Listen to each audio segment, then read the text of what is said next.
देखिए, मैंने एक चीज़ आपको कल भी क्लियर की है।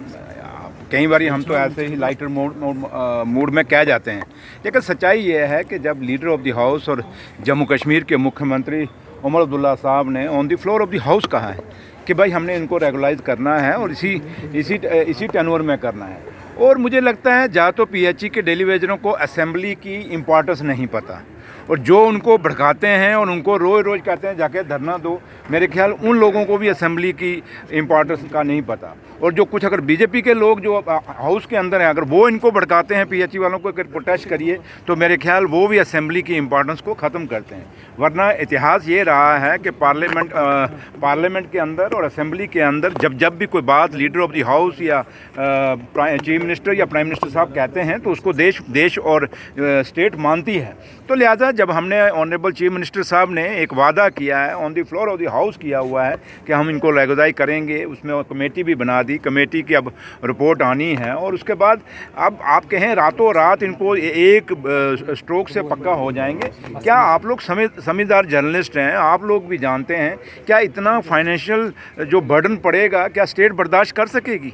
क्या स्टेट ये इतना सैलरी का अभी अगर ये 5,000 करोड़ का स्पेशल असिस्टेंस की अगर हमें दिल्ली की गवर्नमेंट मदद ना करती, तो मुझे लगता है कि ये जो मुलाजिम ऑलरेडी आपके लगे हुए हैं, ये इस मार्च की उनको सैलरी मिलती। ये तो आप लोगों को पता है सब कुछ, इसलिए मेरे ख्याल आपको भी कुछ बातें उनको क्लियर करनी चाहिए पीएचई डेली वेजर्स को। और पीएचई के जो डेली वेजर्स हैं उनकी या तो लीडर इमेच्योर है, उन लीडरों को पता ही नहीं है। मैं खुद एक ट्रेड यूनियन लीडर रहा हूँ, और नेगोशिएशन जब चलती है तो नेगोशिएशन में बात का हल निकलता है। रोज़ रोज़ ये प्रोटेस्ट करना, रोज़ रोज़ आप लोग भी जब सवाल पूछते हो, तो मुझे लगता है आप मुद्दा जो इतना बड़ा जेन्युइन मुद्दा है जिनके साथ लाखों फैमिलियाँ जुड़ी हुई हैं, आप उस मुद्दे की इम्पोर्टेंस को ख़त्म करते हैं, उनकी डिमांड की भी इम्पोर्टेंस कम होती है। तो लिहाजा जो हमने वादा किया है और जो वादा ऑनरेबल सीएम साहब ने on the floor of the house किया हुआ है, वो वादा हम निभाएंगे। और डेली वेजर खाली पीएचई के नहीं, डेली वेजर जिस डिपार्टमेंट के अंदर हैं, पूरी लिस्ट सरकार के पास है, उनको हम रेगुलाइज करेंगे, ये वादा हमारा। लेकिन जो कमेटी का है कि आप एक तरफ नवाज सूब की सिक्योरिटी विड्रा कर रहे हैं, दूसरी साइड आप ऑनरेबल एमएलए के स्कॉट विड्रा कर रहे हैं, उनकी सिक्योरिटी को कटछाट कर रहे हैं। मेरी खुद की भी सिक्योरिटी उन्होंने कटछाट की है। तो इसलिए डीजी साहब को पूछो, अगर हालात ठीक हैं तो फिर ये इनकाउंटर क्यों चल रहा है? अगर यहाँ मिलिटेंसी नहीं है तो फिर ये इनकाउंटर किस बात का है? अगर इनकाउंटर चल रहा है तो यहीं से आप हिसाब लगाएं कि चंद रोज पहले डॉक्टर फारूक अब्दुल्ला साहब पे अटैक हुआ, आज इनकाउंटर शुरू हो गया है।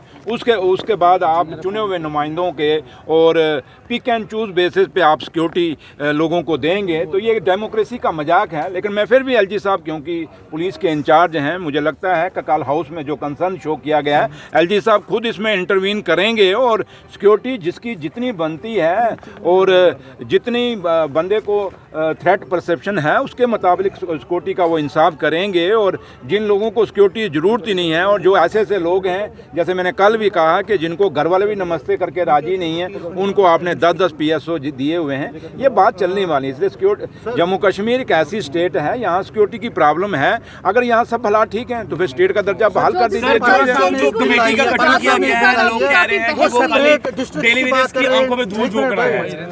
अब मैंने डेली वेजेस पर बोल दिया है। क्या कल सजाद उनके साथ सिक्योरिटी को लेकर बहुत आपकी तीखी नोकझोंक जो है वो हाउस में देखने को मिली, और बाहर उन्होंने कहा कि सुरेंद्र चौधरी सिक्योरिटी स्पेशलिस्ट थोड़ी ना है। देखिए, सजाद लोन साहब किस फादर का बेटा है, किस बाप का बेटा है?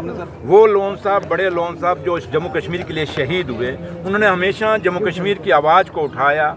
ये उन्हीं को आगे रिप्रेजेंट करता है, उनकी डायनेस्टी को रिप्रेजेंट करता है। और जो लैंग्वेज सजाद लोन बोलता है, ऐसे लगता है कि कोई गली कूचे से कोई आया हुआ लीडर है। मुझे बड़ी शर्म आती है जब सजाद लोन जो सजाद लोन है, जो उनके फादर हैं, उनके लिए मेरे दिल में बहुत इज्जत है, लेकिन सजाद लोन जो विरासत वोट उनके नाम पे लेता है, लेकिन जुबान उसकी पता नहीं कहाँ से, मैं कहीं बाहर से आती है। और आज सजाद लोन वो अपने नहीं बोलता, उसको कोई पीछे से कहता है बोलने के लिए, तब बोलता है। कल इतना बड़ा सीरियस कंसर्न ऑनरेबल एमएलए दिखा रहे थे, और जिस सिक्योरिटी लैब्स के कारण सजाद लोन के फादर साहब की डेथ हुई, वो शहीद हुए, आज वही सजाद लोन तंज कस रहा है नेशनल कॉन्फ्रेंस के लोगों पे कि ये इनको कोई सिक्योरिटी नहीं चाहिए, ये ड्रामा करते हैं, ये शहीद बनने की कोशिश करते हैं। तो इसलिए जब सजाद लोन की ये लैंग्वेज, एक गली कूचे वाली लैंग्वेज बोलता है, शर्म आती है मुझे कि ये बड़े लोन साहब की कहीं ना कहीं उनकी जो पूरी उम्र का जो सरमाया इसके हाथ में दिया है वो कहीं ना कहीं उनकी इंसल्ट बिल करता आ है। रही है डिवीजन की सेपरेट एडिशनल डिवीजन की, जिसमें पीर पंचाल और डोडा की बात, चिनाब वाली डिस्ट्रिक्ट की बात है, तहसील नहीं की ये बात भूल है। जाते हैं जनाब वाली को थोड़ा सा। समीर साहब पता नहीं कहीं सुबह सुबह बीजेपी वाले खेमे से तो नहीं निकल के आए, तो इसलिए तभी ये भूल गए। देखिए जब खित्ता पीर पंचाल का भी जहाँ तक मुद्दा है, चाहे चिनाब वैली का है, चाहे कंडी बेल्ट है, चाहे कश्मीर के अंदर है, जहाँ जहाँ भी डिसेंट्रलाइजेशन की जरूरत है होनी चाहिए, और इसमें कोई शक नहीं। और ये डिमांड आज की नहीं है। आपको याद होगा 96 में डॉक्टर फारूक अब्दुल्ला साहब और नेशनल कॉन्फ्रेंस ने कहा था कि जम्मू कश्मीर में पावर जो है डिसेंट्रलाइज होनी चाहिए। और मैं जहां खड़ा हूं, मैं नौशहरा का है, नौशहरा आपको याद होगा 52 डेज बंद रहा, इसीलिए कि जम्मू को नौशहरा को डिस्ट्रिक्ट का दर्जा दिया जाए, दुकानें बंद रही। तो मैं क्यों नहीं चाहूँगा कि नौशहरा को डिस्ट्रिक्ट का दर्जा दिया जाए, होना चाहिए। लेकिन आप सियासत के नाम पे कोई बिल लेके आएंगे तो वो बिल की बात नहीं बनती। अगर वाहिद साहब बड़ा सिंसियर है तो जरा उनको पूछ लीजिए, 11 आपकी और बीजेपी की, पीडीपी और बीजेपी की अलायंस में सरकार थी, तब उनको सुन लो ना, आपको मर्जी क्यों लग रही है, सुन लो। अब जब वो बात है कि जब उनके वो सरकार में थे तब उनको डिवीज़न क्यों नहीं याद आए, उनको वाहिद साहब को डिस्ट्रिक्ट क्यों नहीं याद आए, उसमें बिल क्यों नहीं लाया गया। इसलिए ये सिर्फ ड्रामा है। पीडीपी का अपना जनाधार नहीं है, अपना जनाधार खो चुके हैं। अब ऐसे मुद्दों को उठा के सिर्फ वोट बैंक की राजनीति करना चाहते हैं। लेकिन जहाँ तक जम्मू कश्मीर सरकार का ताल्लुक है, उमर अब्दुल्ला साहब का ताल्लुक है, नेशनल कॉन्फ्रेंस का ताल्लुक है, हमारे कायद डॉक्टर फारूक अब्दुल्ला साहब का ताल्लुक है, हम लोग हमेशा ये चाहेंगे कि जिस डिवीज़न को या जिस एरिया को अगर डिस्ट्रिक्ट चाहिए तो उनको डिस्ट्रिक्ट मिलना चाहिए, डिवीज़न चाहिए तो डिवीज़न मिलना चाहिए। बाकी थैंक